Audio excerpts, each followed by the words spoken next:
Welcome to the Explainer. We are standing on the edge of a massive paradigm shift right now. For centuries, warfare was defined by mass and velocity, basically throwing heavy things at high speeds. But today, we're unpacking the shift from kinetic warfare to weapons that engage at the literal speed of light. It sounds completely like science fiction, I know, but as our sources reveal, it is very much reality. So here is our roadmap for today. We'll start with Section 1, the paradigm of energy. Then Section 2, the big three technologies. Section 3, from sci-fi to reality. Section 4, transforming the battlefield. And finally, Section 5, challenges and ethical dilemmas. All right, let's jump straight into Section 1, the paradigm of energy shifting the foundation of warfare. And this brilliantly illustrates just how profound the core difference really is. Think about traditional weapons. They rely entirely on kinetic impact, right? You need mass, you need velocity, and you're limited by a finite physical magazine of ammunition. But directed energy weapons, DEWs, they throw out projectiles completely. They harness electromagnetic radiation, hit their targets literally at the speed of light, and get this, as long as they have power, they essentially have infinite ammunition. It's a total game changer. So let's nail down our working definition here. A directed energy weapon is a system that uses concentrated forms of energy, like electromagnetic radiation or particle streams, to inflict damage, operating at the speed of light. We aren't throwing a rock anymore. We're projecting concentrated photons, microwaves, or subatomic particles. Keep this foundational idea in the back of your mind because it drives all the complex architectures we're about to explore. Moving right along to Section 2, the big three technologies. Lasers, microwaves, and particle beams. As you'll see, different energy mediums dictate completely different effects on a target. Lasers, they use photons in the optical spectrum to literally melt or thermally destroy targets. High-power microwaves, they use microwave radiation to cause this massive electronic overload, basically frying a machine's brain without destroying its physical body. And then you have particle beams, which use subatomic particles for deep kinetic penetration.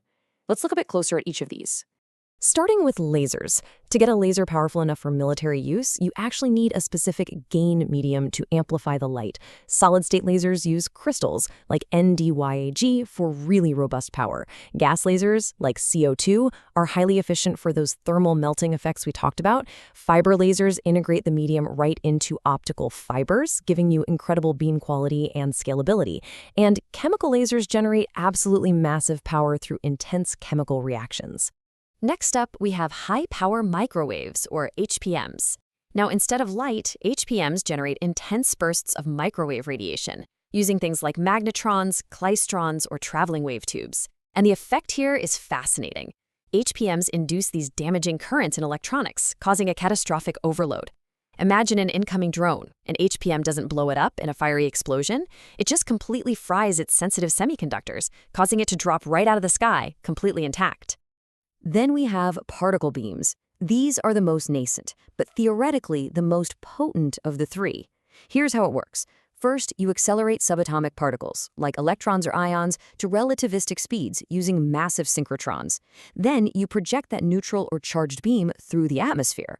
Now, unlike lasers, which just hit the surface, these particles physically penetrate solid matter. They ionize the material and deposit massive thermal energy deep inside the target. At extreme energies, they could theoretically even induce nuclear reactions. Wild, right? All right, Section 3, from sci-fi to reality, the historical evolution.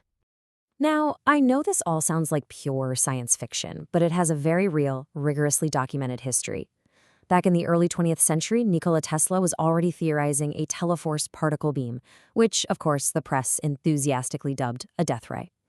Fast forward to the 1960s, the invention of the laser brought us early military range-finding. The Cold War really accelerated microwave research and those ambitious Star Wars SDI initiatives.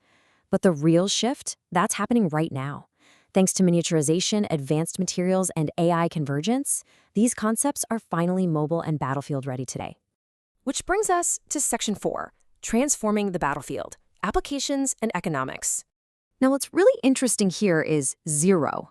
That is the exact amount of physical ammunition required. Think about the economics for a second. When militaries are facing cheap, swarming drones, shooting a $1 million missile at a $1,000 drone is just a losing battle. DEWs offer a near zero cost per shot. As long as the generator has fuel, your magazine literally never runs dry. It is a massive, massive economic advantage. And this advantage is being applied tactically right now. Counter-UAS operations use lasers to instantly melt drone airframes at the speed of light. High-energy lasers are also being developed for missile defense, doing mid-course and terminal interception of fast ballistic threats. And for counter-ram operations, energy bursts can totally disrupt incoming rockets, artillery, and mortar guidance systems before they ever reach their targets. But it's not all about destruction. High-power microwaves introduce this strategic brilliance in non-lethal electronic warfare. Militaries can essentially disable critical command networks and create invisible electronic exclusion zones. This allows for what strategists call deterrence by denial. You completely neutralize the threat by blinding their equipment, but without lethal collateral damage, while simultaneously preserving their valuable hardware for your own intelligence gathering. It's incredibly smart. But here is the catch. Absolutely none of this works without artificial intelligence. AI is essentially the invisible brain behind the beam. Algorithms are required for real-time threat assessment, automated targeting and tracking of supersonic objects, adapting engagement parameters dynamically based on the atmosphere, and coordinating defense against massive drone swarms. It's safe to say a directed energy weapon without AI is, well, it's essentially just a really large, useless flashlight. Let's move to our final part, Section 5, Challenges and Ethical Dilemmas. Now we have to talk about the hurdles, because physics is still the biggest obstacle here. Generating and storing massive amounts of power really limits the mobility of these systems. Then there's thermal management. Creating this much energy generates extreme waste heat that can literally melt the system itself. Plus, beams can be scattered by simple atmospheric interference like water vapor, dust, and turbulence. And of course, adversaries aren't just sitting still. They can easily harden their targets using ablative materials and reflective coatings to drastically reduce a laser's lethality. And that actually creates a major tactical limitation. With traditional kinetic weapons, you get progressive, compounding physical damage. Even a glancing blow helps out, right? But directed energy weapons, they have an all-or-nothing binary effect. They absolutely must deliver a specific energy dose over a specific duration.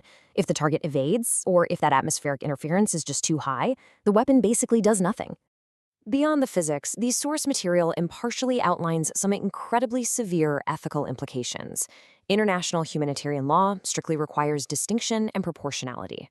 Poorly controlled lasers pose a massive risk of indiscriminate harm, specifically the potential to permanently blind human beings. This blurs the line between non-lethal machine targeting and permanent human harm, directly contravening Protocol IV to the Convention on Certain Conventional Weapons. And those ethical concerns extend to the AI itself, which is sparking a chilling new arms race.